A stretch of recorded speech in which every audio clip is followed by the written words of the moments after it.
London has seen its share of protests, but what unfolded over the past few days has left even the most seasoned observers alarmed.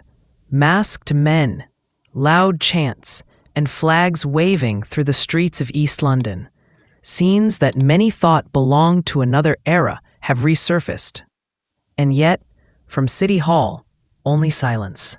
No statement, no condemnation, not even acknowledgement from Mayor Sadiq Khan or his allies. The city that prides itself on tolerance and democracy is facing hard questions tonight.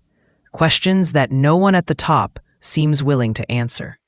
The march, described by many witnesses as openly sectarian and intimidating, filled parts of Whitechapel. But perhaps the more shocking part isn't what happened on those streets. It's what didn't happen afterwards. For days. And as these divisions surface, London seems to be confronting a reality it has tried for years to ignore. You cannot appease extremism into tolerance. You cannot negotiate away intolerance with silence. Witnesses described the crowd as overwhelmingly male and largely of South Asian heritage.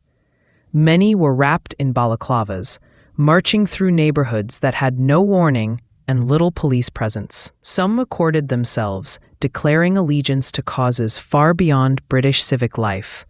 One clip even appears to show what looks like an extremist flag being waved. Still, the mayor's office, Labour MPs, and local councillors stayed quiet. Not a single word of reassurance. That absence leaves a vacuum, and in politics, vacuums never stay empty for long. And just as Londoners began digesting those images, another controversy emerged. A new sexual assault awareness campaign rolled out across the capital. Its intent seemed clear enough: to encourage victims and witnesses to report incidents of harassment on public transport. But the execution has caused outrage. The advert features a white middle-aged man in a gray suit pressing against a non-white woman. The fallout was immediate. Critics accused the campaign of misrepresentation. They say it casts one group as the constant aggressor and another as the constant victim. City Hall insists the campaign raises awareness, but hundreds of Londoners disagree. They call it misleading and politically charged. When a public message funded by taxpayers feels dishonest, it erodes trust. It's not about protection anymore. It's about narrative control. Instead of bringing communities together, it drives them apart. Behind this controversy lies a deeper trend. Public messaging in London often seems engineered not to solve problems, but to shape perception. It's narrative control disguised as empathy. When people stop seeing their reality represented fairly, they stop believing their leaders. This is how cynicism spreads, trust dies, and division deepens. And yet, City Hall stands by the advert, claiming it reflects diversity. But many say it reflects something else: a shrinking tolerance for inconvenient truths. Then came another blow. Susan Hall, one of Sadiq Khan's sharpest critics, reignited the debate over grooming gangs in London. She accused the mayor's office of ignoring or even burying the issue. The Metropolitan Police are investigating around 9,000 related cases. 9,000.